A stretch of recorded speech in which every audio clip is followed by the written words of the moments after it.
Hello, everyone, and welcome back to another installment of PMI Shorts.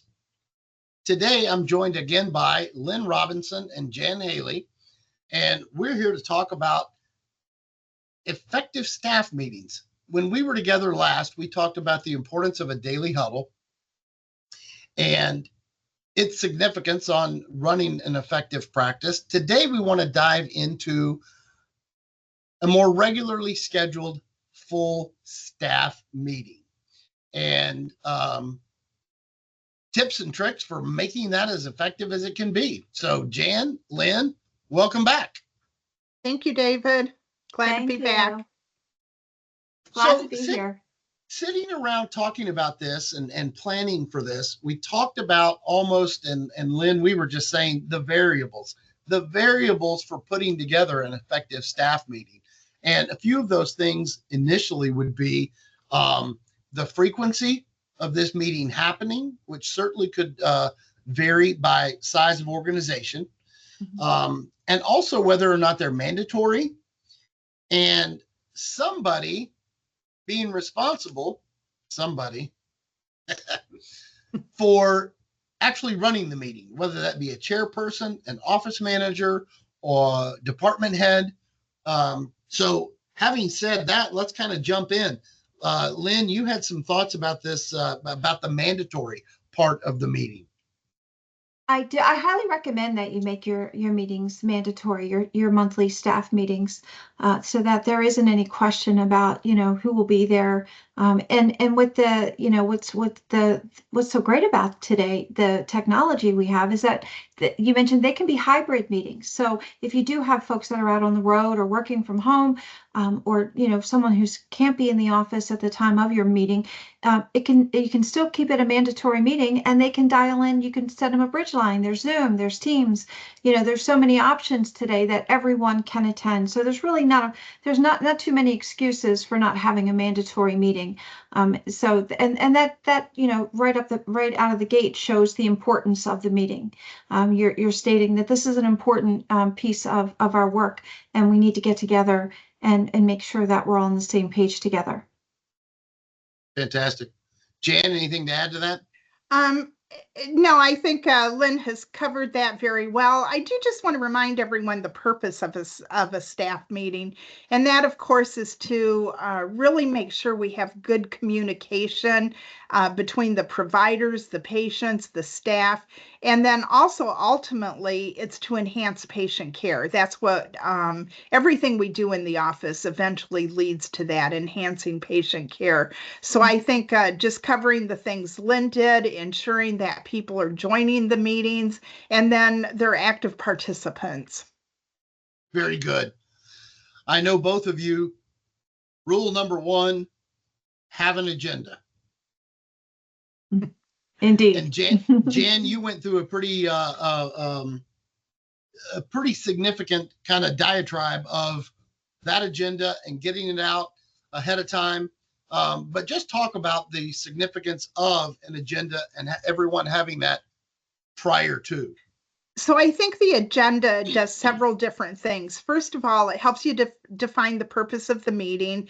It also helps you relay ahead of time what is expected at that meeting. So I always like to send an email maybe a week or 10 days before the meeting and just say, reminder, the staff meeting's coming up on such and such a date. Is there anything you would like to see on the agenda? That gives everyone a voice. And then complete the agenda 2 or 3 days prior, send it out so everybody is prepared. They know what's on the agenda. If there's certain topics that they need to prepare for, they have plenty of time to do that. And that will ensure that the topics that are on the agenda are discussed, and then people are prepared. Perhaps there were some items from the previous meeting where there were follow-ups. It gives the person the opportunity to ensure that they did the follow-up that was expected. But just having that agenda communicated ahead of time can really help your meeting go much, much smoother. Right.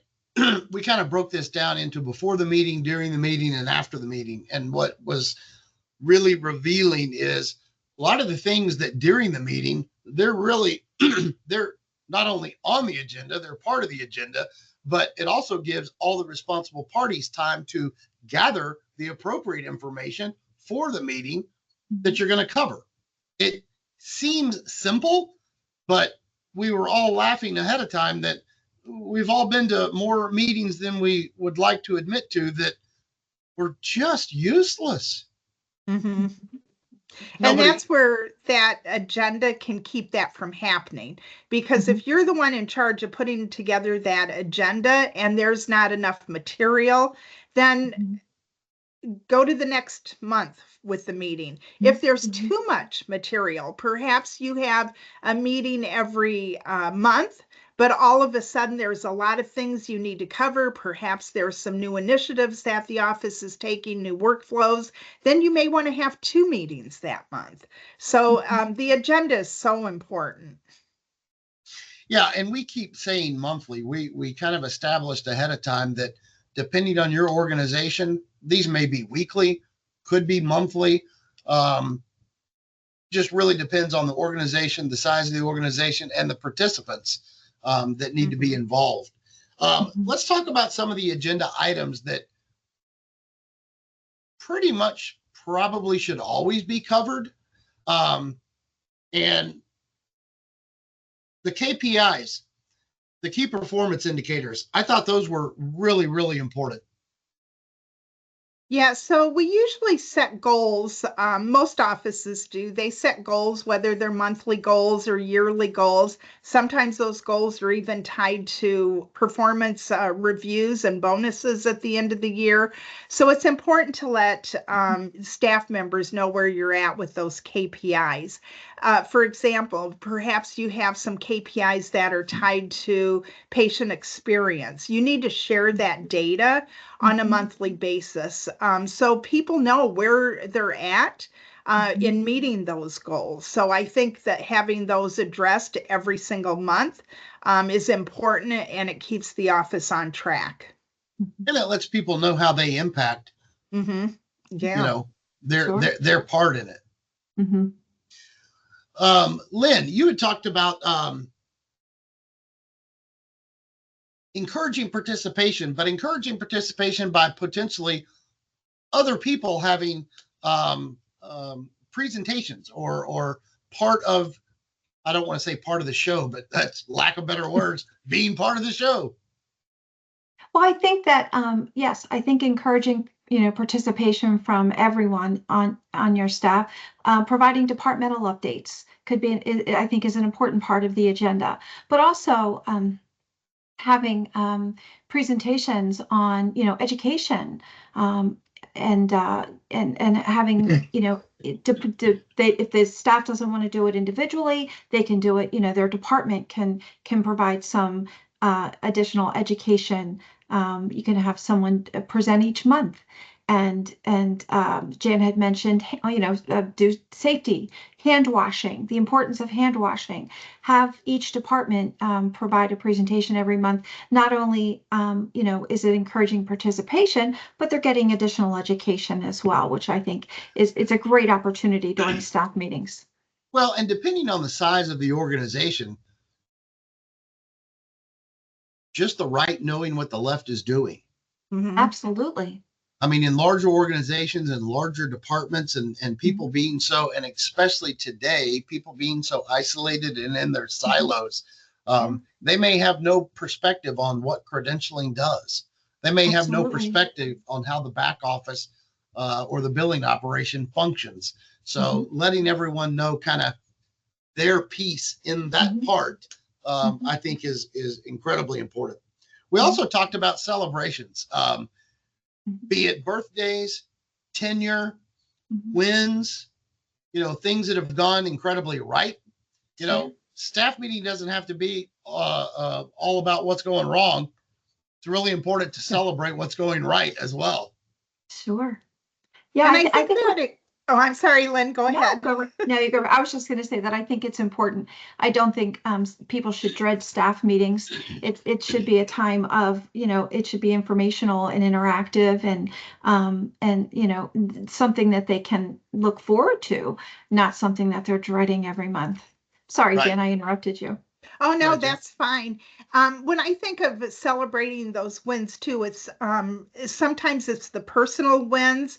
Perhaps somebody earned a degree, perhaps they went from an RN to a BSN, recognizing that, but then also recognizing the office or the department wins also. So maybe you hit that KPI, celebrate those wins, whether they're large wins or small. Absolutely. I did want to let our audience know that we've captured a lot of this into a template that we're going to provide and make available for a download. So wherever that button exists, wherever it gets put, just to provide some help. And Lynn, you and I were talking about this a minute ago. It's like there aren't many golden rules where this is, where this is,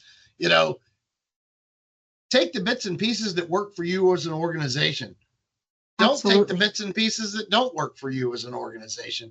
I think having the agenda is important. I think the KPIs are really important. I think people coming together and communicating is paramount to success. But past that, if something we've said doesn't work in your organization, throw it to the side.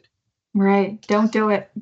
One of the things that you guys had for after the event is distributing the meeting minutes or the follow-up items and things like that.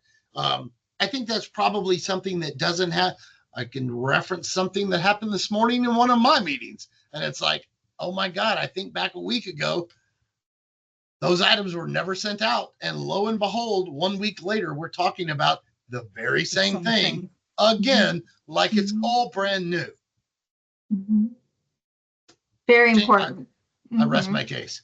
Yeah, I think sending out those minutes and then also just a recap on any takeaways or assignments that people have will keep that from happening, because you're exactly right, David. If we don't send out those meeting minutes, we don't send out the key takeaways, we end up just revisiting the same subject over and over again. Right. And taking care of those action items that came from that meeting are really important. And mandatory or not, somebody's on vacation, somebody's out ill, somebody can be at least brought up to speed on where they are, where they're supposed to be. I mean, we always joke that somebody got tasked something when they missed the meeting. This is how that happens. Absolutely. Okay, very well. Jan, any final thoughts on having an effective staff meeting? Just work on that agenda, work on the best timing also. Medical practices are busy. I mean, we're busy from the minute those doors open to the minute they close, and then even afterwards. So you have to prioritize the staff meeting. And unfortunately, that may mean 1 day a month, starting office hours late. It may be blocking the schedule so you have a lunchtime meeting, but find what works for your office and for your patients and your staff members. That may be early in the morning, it may be later in the afternoon, but find what works and then develop that agenda. The agenda is so important. Absolutely. Lynn? Yeah, I would say the same, that a well-organized agenda, a well-organized meeting is going to save a lot of time. Everyone's going to hear the important information together at the same time. It should be short and focused and addressed pressing matters. And as Jan said, meet your team where they are. If they have their best energy in the morning, let's get it in first thing before we start seeing patients. If ever, if it's better in late in the day, then again, let's meet the staff where they are, and we'll benefit from everyone's participation. Excuse me, Lynn, you referenced this at the very beginning, but making this a priority. I think we talked about this a little bit with the daily huddle, but you know, this has got to have support from the very top. It has to be made a priority. The mandatory certainly helps with that, but this becoming, again, Lynn, something you said, this becoming something you look forward to rather than dread. I think if everybody sees that this is a win, not only for individuals, but for teams and the overall operation, I think that helps a lot. I agree. And keep your physicians, your practitioners, keep them involved in the staff meetings as well. Just like with the huddles, you know, ask them to attend. And so you have the entire team there. Absolutely. Well, again, thank you both for being a part of this, and hope everyone enjoys this, and we'll figure out where the download goes. All right. Thanks so much, David. Thank Have you. a wonderful Thanks, day. Lynn. Okay. Thanks, Jan. Thanks, David. Bye-bye.